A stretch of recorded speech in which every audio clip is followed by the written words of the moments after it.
Bienvenue sur Top Invest. Alors, aujourd'hui, je vais répondre à un abonné qui a laissé un commentaire sur la vidéo concernant NIO. D'accord? Donc, c'est une vidéo, je ne sais même pas quand est-ce... Voilà, vous allez retrouver cette vidéo, je ne sais pas de quand elle date. Donc, on peut regarder ici. NIO date de quand? C'est la dernière, non? C'est l'avant-dernière ici. Ça date du 28 du mois de février 2023. Alors, notre cher abonné nous dit ceci. OK? Je conseille de faire le contraire de tout ce que tu dis à chaque fois, car tout ce que tu as dit, Enfin, qu'il a dit quoi là? Tout ce que tu as dit, on a eu le contraire à chaque fois. OK. Donc, monsieur dit, ou monsieur ou madame, je pense que c'est plus un monsieur dit qu'il conseille de faire exactement le contraire de ce que je dis. OK, c'est déjà une bonne chose. Et puis d'ailleurs, je ne conseille personne. Je donne mon avis par rapport à X ou Y. D'accord? Si vous prenez à peu près tout ce que je raconte ici pour parole d'évangile, vous n'êtes pas en train d'investir, les amis, vous êtes en train de spéculer. OK? Je donne mon avis avec des arguments quantitatifs et parfois qualitatifs. OK? So, nous avons quelqu'un ici qui me critique sur une vidéo de NIO. Hein. Allez-y voir la vidéo, c'est drôle en fait. Regardez la vidéo sur NIO en fait. Checkez le prix aujourd'hui, regardez à peu près ce qu'on disait à cette période-là. En fait, il dit que d'habitude, tout ce que je dis, c'est le contraire. Donc, j'espère que tu as fait le contraire dans cette vidéo par rapport à ce qui a été mentionné sur la vidéo. OK? So, je dis ceci. Le but, la raison pour laquelle je fais des vidéos sur le plan... je fais des vidéos d'analyse en fait. D'accord? C'est parce que je pense qu'il y a beaucoup qui le font de la mauvaise façon, de la mauvaise manière, qui posent les mauvaises questions. Et je vous ai toujours dit ici que l'analyse fondamentale, c'est le quantitatif plus le qualitatif. Le quantitatif présente les chiffres, pose les bonnes questions. Le qualitatif fait parler les chiffres. OK? Les deux sont indissociables. Et c'est ça qui donne une analyse fondamentale. Donc, quand quelqu'un me parle de chiffres, c'est bien, mais également, je sais qu'il manque une partie. C'est la raison pour laquelle, par exemple, si je veux parler d'une entreprise qui est sous-évaluée et que je vais la sélectionner sur le plan, sur le secteur, par exemple, pétrolier, en fait, le secteur pétrolier a tendance à avoir des PER très bas ou bien a tendance à être sous-évalué, apparaître sous-évalué en cycle haussier. Si je vais sur le secteur des banques, je dis oh, le PER est bas. Mais en fait, normalement, ce genre d'entreprise se négocie à ce niveau de PER tout simplement parce qu'il y a un risque. Généralement, ici, le risque de crédit qui est généralement très mal apprécié. Et en plus, les bancaires, c'est assez... c'est dit généralement, c'est assez complexe. C'est mal compris par la grande majorité ici. Et très souvent, ici, les outils qu'on propose pour analyser les compagnies bancaires sont très peu adaptés, ne sont pas adaptés aux compagnies bancaires, un peu comme avec les rates. OK? Donc, il faut un petit peu creuser.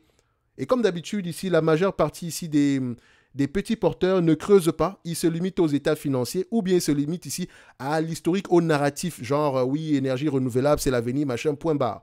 C'est le cash qui compte. La capacité d'une entreprise à générer des flux de trésorerie stables et croissants dans le temps. C'est ça qui compte à la fin de la journée. Et pour pouvoir générer ces flux de trésorerie de manière stable et croissante, il faut que le business model soit correct. Il faut que les perspectives d'avenir soient correctes. Vous ne devez pas confondre investir à long terme et investir à court terme. Beaucoup de gens pensent qu'ils auront l'habitude d'acheter ici au plus bas et revendre au plus haut. Je pense que c'est ce qui ressort quand je vois ce genre de commentaires. Et c'est drôle parce qu'il a mentionné deux entreprises. Je suis sûr et certain qu'il n'a pas lu sur PayPal ou bien sur Téléperformance. Il n'a jamais pris la peine de lire les rapports financiers. Sans doute, il s'est limité ici. Et si dis-moi le contraire. Hein, et si tu veux, on s'assoit en live et on discute de manière qualitative. On parle du qualitatif de ces deux entités-là. Je te prends. Quand tu veux. On va le faire comme ça. OK? Parce que là, je sous-entends que tu n'as pas lu les rapports financiers. OK? Pourquoi? Il mentionne ceci. Comme il a dit dès le début, qu'il conseille toujours, d'accord, de faire le contraire de tout ce que je dis, car à chaque fois que je dis quelque chose, c'est le contraire qui se réalise à chaque fois. Donc, c'est-à-dire que quand je dis qu'une entreprise est sous-évaluée, bah, le prix continuera à baisser jusqu'au fond du trou. OK? D'accord. Donc, monsieur, vous pensez que ça, là, c'est ce qu'on appelle une analyse fondamentale? Vous pensez que vous devez vous limiter à une vidéo YouTube? C'est pour susciter de l'intérêt et du questionnement. Parlons donc des deux entreprises que vous avez mentionnées. PayPal et Téléperformance, tu as toujours dit les choses positives, mais nous avons eu des mauvaises surprises. Bien sûr! Et je reste toujours positif sur PayPal et Téléperformance. Je prends au moins la peine de lire. Sur PayPal, par exemple, est-ce que tu sais pourquoi l'entreprise se retrouve à ces niveaux-ci? Si tu regardes ma première vidéo sur PayPal, et je t'encourage à aller le faire ici, je pense qu'on était une centaine de dollars par là. D'accord? Je ne sais pas ce que j'ai raconté de ce côté-là, mais c'était un tout petit peu intéressant. OK? So, Au fur et à mesure, la dernière vidéo qu'on a fait sur PayPal, par exemple, on a fait un live ici avec Léopold. Et on s'est rendu compte d'une chose, même pas qu'on s'est rendu compte, PayPal a énormément de receivables. PayPal, qui pouvait se négocier à 25 fois les bénéfices, ce n'est plus la même entreprise aujourd'hui parce qu'elle prend en considération aujourd'hui le risque de crédit. Et vous allez voir que c'est pour ça, par exemple, que ces free cash flow sont négatifs cette année-ci, alors que techniquement, ces free cash flow-là, c'est juste un ajustement temporaire. D'accord? Donc, si vous allez bien regarder ici, la somme en question, il va falloir l'ajuster ici parce qu'ils ont réellement des free cash flow. Sauf que ça se verra, par exemple, sur le prochain trimestre. Ça, tu ne le sais pas parce que tu ne lis pas tes rapports financiers. Oui ou non? Est-ce que tu lis? Tu penses que tu achèteras le point le plus bas? Tu penses que quand tu vas acheter une entreprise qui vaut peut-être 200 dollars et que tu veux l'acheter à 100 dollars, le prix ne va pas continuer à baisser? Tu penses que les opérateurs de marché sont là pour tes beaux yeux? Les amis, si une entreprise, vous l'achetez à 200, elle doit vous plaire à 100 dollars. Oui. Ça ne veut pas dire que votre raisonnement de départ n'est pas d'actualité, ne tenez pas la route. Il faut faire très attention. Il y a le narratif quantitatif et le narratif qualitatif. Les deux sont indissociables. Avant d'investir sur Téléperformance ou PayPal, je prends la peine d'écouter les conférences calls, de lire les rapports financiers. Et sur les deux entreprises, si je ne suis pas investi sur PayPal, mais je sais exactement, je sais ce qui se passe sur PayPal aujourd'hui. Et la seule raison pour laquelle je n'achète pas du PayPal, c'est parce que j'ai déjà assez d'entreprises sur le secteur financier. OK? Donc, PayPal aujourd'hui, ce n'est pas une entreprise qui va avoir, à long terme, il y a de fortes chances que ce soit une entreprise qui se négocie à des niveaux à des multiples très peu élevés, tout simplement parce qu'elle a choisi, en achetant une entreprise ici, vous connaissez le nouveau segment financier, là, le Buy Now, Pay Later, où quelque chose coûte 100 dollars, tu payes 25 dollars en 4 fois sans frais, un truc comme ça. OK? PayPal supporte le risque de perte, le risque de crédit. Parce que ici, quand vous achetez ce produit à 100 dollars, en fait, PayPal va donner 100 dollars. Vous l'achetez à 100 dollars, mais vous dépensez 25 dollars aujourd'hui. En réalité, PayPal viendra récupérer 25 dollars x 4 sur les mois à venir, mais elle va payer 100 dollars à la compagnie en question. OK? Et récupérer par derrière, moyennant peut-être un intérêt supérieur, quelque chose comme ça. OK? Donc, ça permet ici d'augmenter les volumes de vente. Et vous allez voir ici qu'elle se rémunère comment? À la commission sur les volumes. Oui. Et également, le nombre de comptes sur PayPal n'augmente plus. C'est le nombre de transactions par compte qui augmente maintenant. Et tu vas quand même voir que les TPV, donc le volume ici par transaction, le volume ici en général, ici ne fait qu'augmenter. Je pense qu'on a près de 700 milliards en date d'aujourd'hui. Peut-être même plus que ça. OK? Donc, PayPal redevient maintenant une entreprise mature. Et encore, pour booster cette croissance-là, qu'est-ce qu'elle fait? Elle a acheté un segment d'activité qui s'appelle ici, voilà, le Buy Now, Pay Later. OK? So, ce segment d'activité-là, c'est du crédit.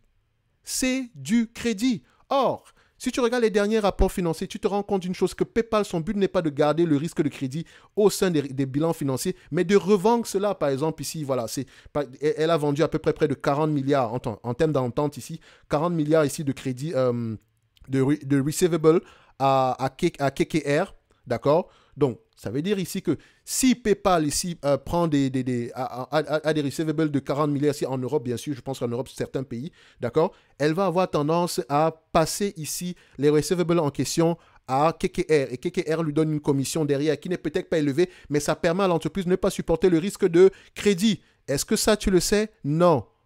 Pourquoi? Parce que tu vas te limiter sur une vidéo YouTube.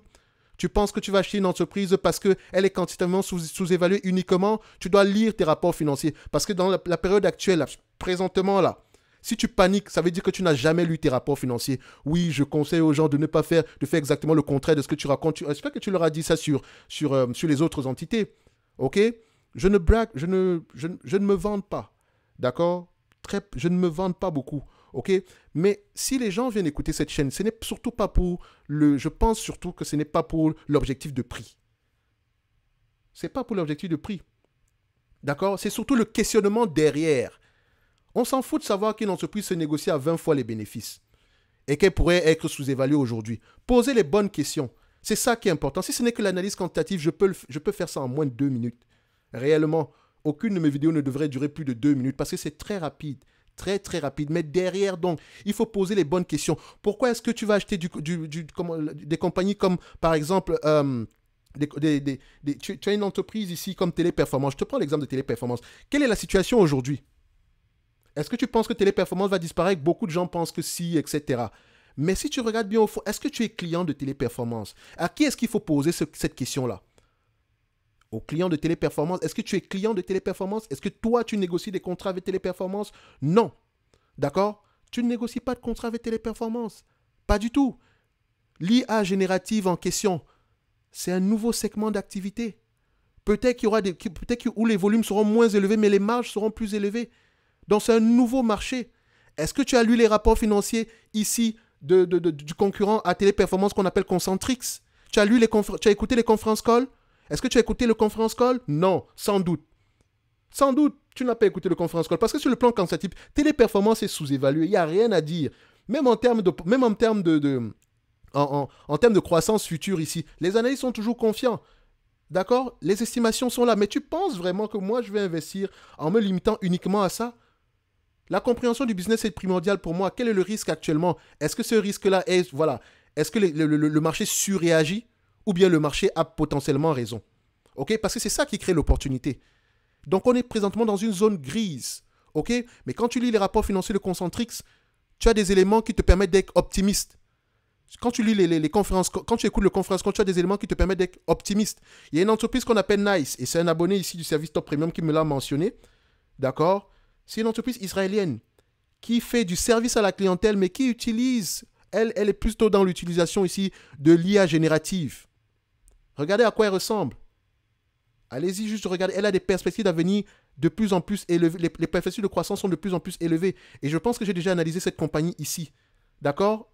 C'est à ça que ça ressemble le revenu. Les marges d'EBITDA sont de 23%. Donc, c'est-à-dire que, sachant que celle-ci est potentiellement plus avancée en termes ici de service à la clientèle, en utilisant ici l'intelligence artificielle, je peux aller lire ce qu'elle pense, en termes dans le conference call, qu'est-ce qui en ressort, et essayer de voir s'il y a un segment d'activité de Téléperformance qui peut faire la même chose. Ou bien il y a des entreprises que Téléperformance pourrait racheter. C'est un marché en pleine consolidation, mon cher ami. Donc aujourd'hui, si ce marché est en difficulté là, les entreprises qui ont les moyens de faire des acquisitions, c'est Téléperformance et Concentrix. Et peut-être celle-ci, dans une certaine mesure. Si tu penses que le service à la clientèle, téléphone là, l'humain au téléphone va disparaître, tu te fous le doigt dans l'œil. Il y a de grandes chances que ça ne disparaisse pas. Il y a de grandes chances que ça ne disparaisse pas. Peut-être qu'ici, on aura un volume. Et déjà, avant, on le disait avec les bots.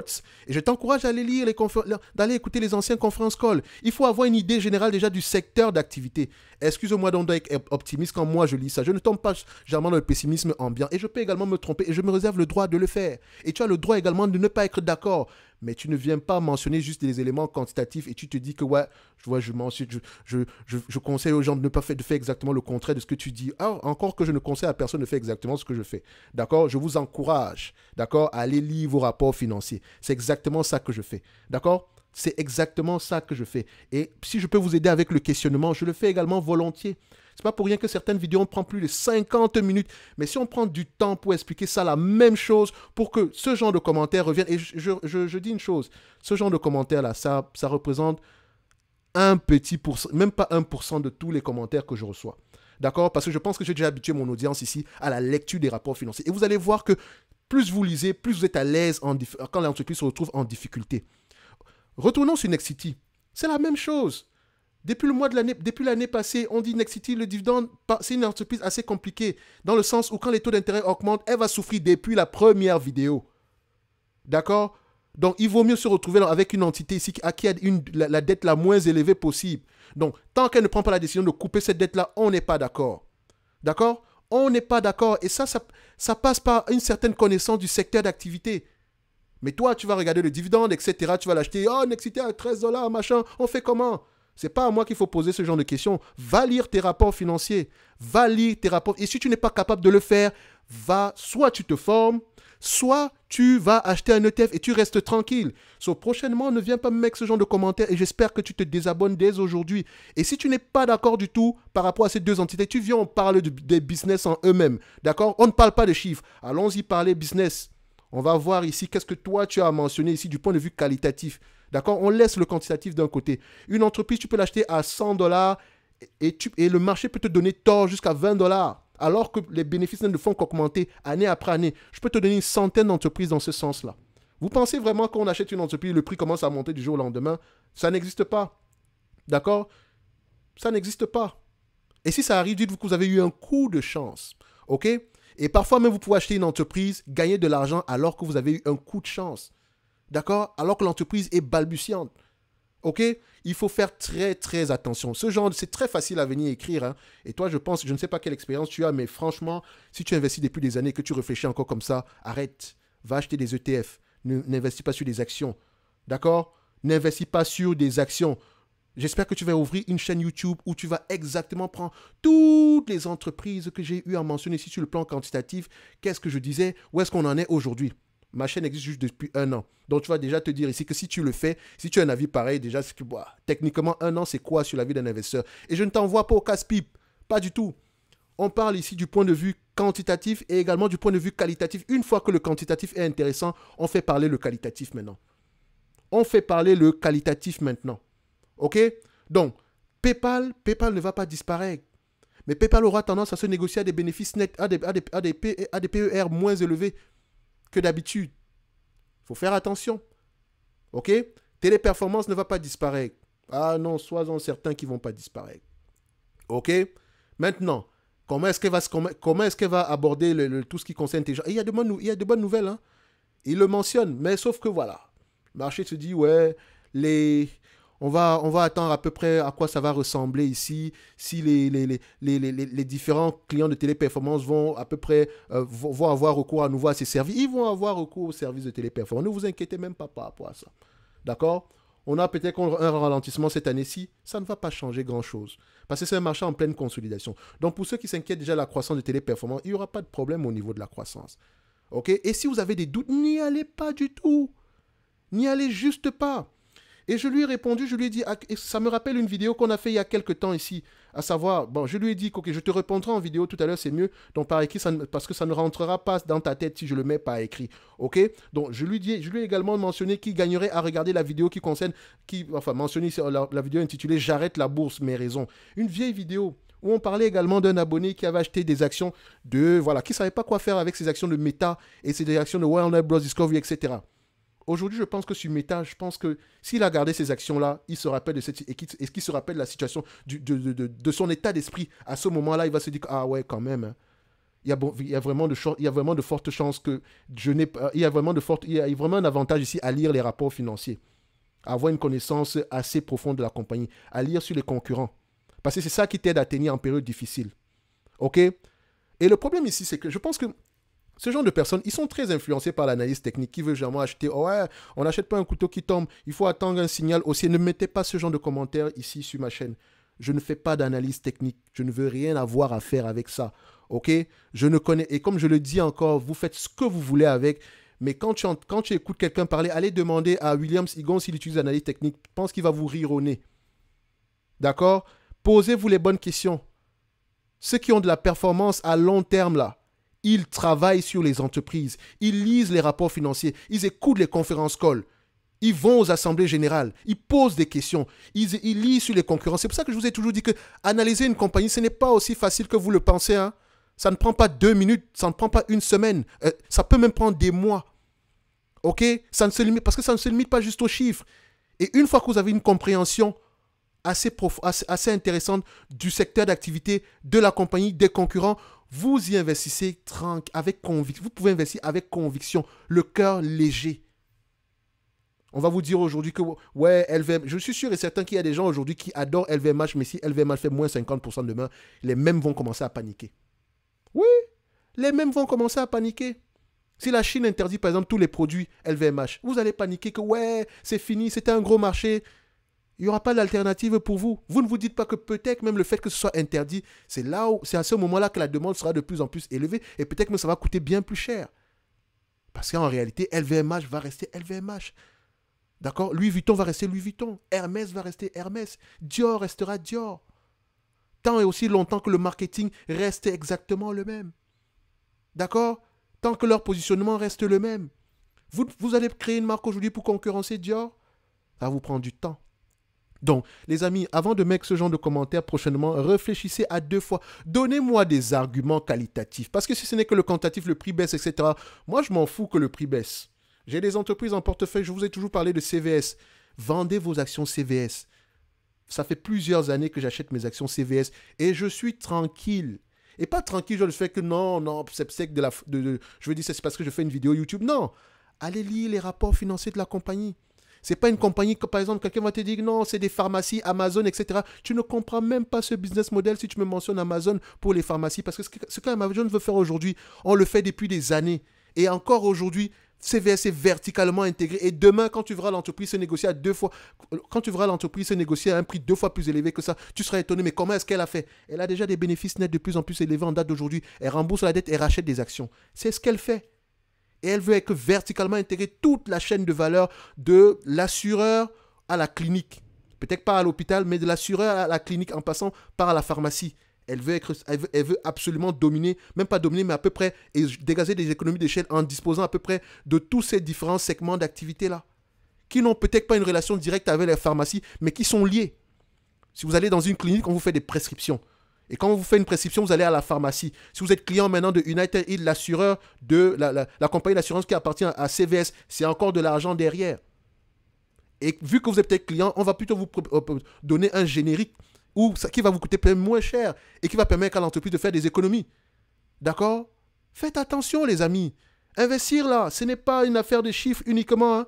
Les chiffres sont importants, mais à long terme, ce qui vous aide à tenir, c'est la compréhension du business model. Moi, comme je disais tantôt ici, je peux te parler de PayPal de matin, midi et soir. Je ne suis pas investi sur PayPal, mais j'ai pris la peine de lire. OK? Ça m'a pris des heures et des heures. Aujourd'hui, on m'a demandé, mais pourquoi tu ne fais pas une vidéo sur PayPal? Je ne fais pas une vidéo sur PayPal parce que j'ai envie d'écouter le conference call. J'ai envie de lire à peu près mes rapports financiers. Je peux m'asseoir et commenter un article. OK? Mais j'aime bien ça. Je veux juste savoir à peu près comment ça fonctionne parce que je détiens d'autres entreprises ici dans le secteur du crédit que je ne vais peut-être pas mentionner présentement. Et ça peut m'aider ici à mieux comprendre, par exemple, PayPal. Dernièrement, quelqu'un m'a fait un commentaire sur CGG. Et en me mentionnant que ouais, CGG a un nouveau business model, etc. Tu ne comprends pas l'entreprise, les chiffres, tu ne les comprends pas, etc. CGG a un nouveau segment d'activité, un nouveau business ici qui ne rapporte pas d'argent, alors que les compagnies qui exercent dans le même secteur d'activité qu'elles gagnent énormément d'argent, alors qu'on est dans une période haussière dans le secteur du pétrole et du gaz. Et quand tu regardes les free cash flow de CVS, tu te rends compte que... Excusez-moi, quand tu regardes les free cash flow de CGG, tu te rends compte que ces free cash flow-là sont traficotés. Parce qu'ils prennent en considération deux éléments. Je te prends un exemple. Les intérêts sur la dette et les taxes. Ils prennent ça en considération dans le free cash flow. Ça n'a pas de sens. Quand une entreprise vous présente ça, ça veut dire qu'elle est très entreprenante dans sa comptabilité. C'est un drapeau jaune. C'est pour montrer que non, on a du chiffre. Je vous ai montré que même en prenant ces chiffres-là, elle n'a pas de free cash flow. Donc ton CGG là, ça peut arriver à 3 euros, etc. Mais ce n'est pas une entreprise qualitative. Excuse-moi. Donc je resterai sur le même avis que précédemment. D'accord? Mon interprétation des chiffres, sans prétention, ça va. J'arrive à interpréter les chiffres. Même si tu me donnes une entreprise, il suffit juste que tu me donnes à peu près quel est le secteur d'activité. Je sais à peu près qu'est-ce que je vais aller rechercher dessus. Parce que ça me prend le temps. Je lis. Je prends la peine de lire. Et quand je ne comprends pas, je n'investis pas du tout. Broadcom était sous-évalué pendant plusieurs mois. Ici, on en a parlé. D'accord? J'ai même fait une note d'analyse sur Broadcom. Tu penses que j'ai acheté des actions, j'ai chargé le camion? Non. Parce qu'il y a des éléments qui m'échappaient encore. Et ça ne me dérange pas d'avoir pas acheté des actions, énormément d'actions de Broadcom. Quand je dis, parce que je considère même que je ne les ai même pas achetées parce que voilà, ça ne représente presque rien dans mon portefeuille. OK? Rien du tout. C'était plutôt une position de suivi parce qu'une fois que je fais ça, j'ai envie de suivre la compagnie. OK? Mais le prix était tellement bon sur le plan quantitatif. Mais derrière, la technologie derrière, elle fait quoi précisément, etc. J'ai souvent de la difficulté avec les compagnies technologiques. D'accord? Donc j'ai envie de comprendre derrière. Et tant que je ne comprends pas, je n'investis pas. Ça ne me dérange pas de rater une occasion d'investissement, je m'en fous. Et ça ne me dérange pas de perdre également de l'argent, mais le plus important derrière, c'est de ne pas mettre en danger mon portefeuille. OK? Le plus important derrière, c'est d'apprendre de mes erreurs. Et j'en fais. J'en fais. Et je préfère parler de mes erreurs plutôt que de mes succès. OK? Donc j'espère que tu continueras à faire le contraire de ce que je dis. OK? Fais le contraire. Ne lis pas tes rapports financiers. N'écoute pas les conférences call. D'accord? Ne regarde pas les chiffres d'une compagnie. Parce que c'est exactement ça que je dis. Donc fais le contraire. OK? Et si tu penses que tu viens sur cette chaîne uniquement pour regarder le prix, le price target, va ailleurs. Va ailleurs. OK? Je préfère avoir une petite audience ici, mais avec des gens qui veulent travailler, qui veulent faire le bon travail ici, qu'une grosse audience avec des gens qui ont ce genre de réflexion-là. OK? Donc prochainement, avant d'écrire là, OK? Avant d'écrire, réfléchis à 2 fois. Parce que maintenant, si un commentaire, voilà, si j'ai ce genre de réflexion-là, je vais répondre en fait. Je vais répondre maintenant. OK? So, tu prends ça comme tu veux. Est-ce que ton commentaire, je l'ai mal pris? Oui, je l'ai mal pris. Bien sûr que je l'ai mal pris. D'accord? Je l'ai mal pris. Parce que je pense quand même que je fais l'effort de donner le maximum d'informations possible. Si j'étais quelqu'un qui ne prenait pas à cœur mon audience, tu penses que je me serais limité aux dividendes, etc. C'est croissant, achète, voilà, là, quand ça ne fait que monter et tout le reste, ce genre de bêtises-là. Parfois, je prends la peine de faire des vidéos de 50 minutes où je vais parler du secteur d'activité. Je fais des notes d'analyse que je partage gratuitement. Haroun, c'est insuffisant pour toi? PayPal, tu me dis que ouais, j'ai toujours tort. Je peux te montrer une centaine d'entreprises où j'ai eu raison, mais c'est juste 1 an. On s'en fout. 1 an, ça ne veut rien dire sur la vie d'un investisseur parce que l'année prochaine, le prix peut être bien plus bas que ça. Le plus important, derrière, il y a des entreprises sur lesquelles, quand j'ai lu les rapports financiers, c'est totalement différent. Je peux maintenir ma position pendant plusieurs mois. On peut discuter business. Tu vas me parler de Téléperformance et PayPal. Malheureusement pour toi, j'ai pris la peine de lire. Certains ne sont pas optimistes sur Téléperformance, mais il y a toujours ce genre de confrontation-là. Comme beaucoup n'étaient pas optimistes sur Facebook ou bien sur Google ou bien sur Amazon. Oh, Amazon a sorti ses résultats financiers, ils sont bons, waouh, surprise. Oh, Google a sorti ses résultats financiers, ils sont bons, waouh, surprise. Oh, les actions de Big augmentent, oh, surprise. Vous êtes sérieux? Stellantis, oh, ça augmente, oh, surprise. Sérieux? Sérieux? Oh, franchement, c'est pour ça qu'il y a encore beaucoup de travail à faire. Beaucoup de travail à faire. S'il te plaît, prends la peine de lire tes rapports financiers. D'accord? Si tu écoutes un YouTuber et tu vas prendre position derrière, tu n'as rien à faire sur les marchés. Tu n'as rien à faire sur le marché action. Tu vas te casser la gueule. Tu n'es même pas prêt pour ça. Tu vas te casser la gueule. Parce que le prix d'une action baisse, tu penses que tu as forcément fait une erreur. Parce que le prix d'une action monte, tu penses que tu as forcément eu raison. Faites très attention. Ok? Faites très, très, très, très attention. La psychologie. Ta psychologie est encore très fragile. Ok? Très, très fragile. Donc, fais très attention quand tu vas venir commenter prochainement. Ok? Tu peux te désabonner, rester abonné, etc. Mais prochainement, là, reste dessus. Mon invitation tient toujours. On fait des lives tous les vendredis. Si tu es chaud, tu montes en live. Tu viens nous parler de Téléperformance et de PayPal. Comme toi, tu connais, d'accord? Vu que tu les as étudiés, etc. Viens nous parler de ces entreprises-là. D'accord? Je t'invite. Écris-moi mon email là, tu peux le retrouver directement sur la page principale de la chaîne, ok? Tu viens ici, je te montre à peu près où tu peux trouver cet email là. Tu viens là, ok? Si ça t'intéresse bien sûr, on va le trouver à peu près à ce niveau. On va sur l'onglet à propos, l'email est là.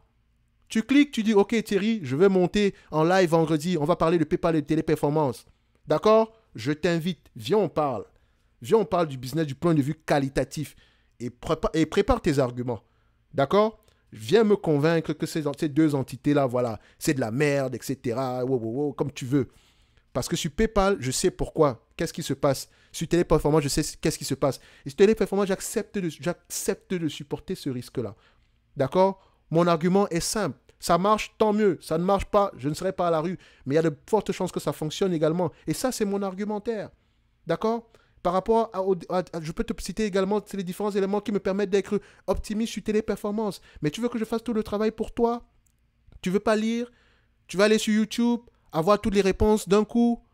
Ben, ce n'est pas sur cette chaîne que tu auras toutes les réponses d'un coup. Je fais exprès de le faire. D'accord? Parfois, je présente mes notes d'analyse ici, de temps en temps. Mais je ne présente même pas parfois la description de la compagnie. Parce que je dis une chose, si une compagnie vous intéresse du point de vue chiffre ici, vous allez aller lire les rapports financiers. Si vous n'êtes pas prêt à le faire, vous n'avez rien à faire sur la chaîne. Donc, on se donne rendez-vous sur la prochaine vidéo. Ça, c'était le coup de gueule de la journée. Merci.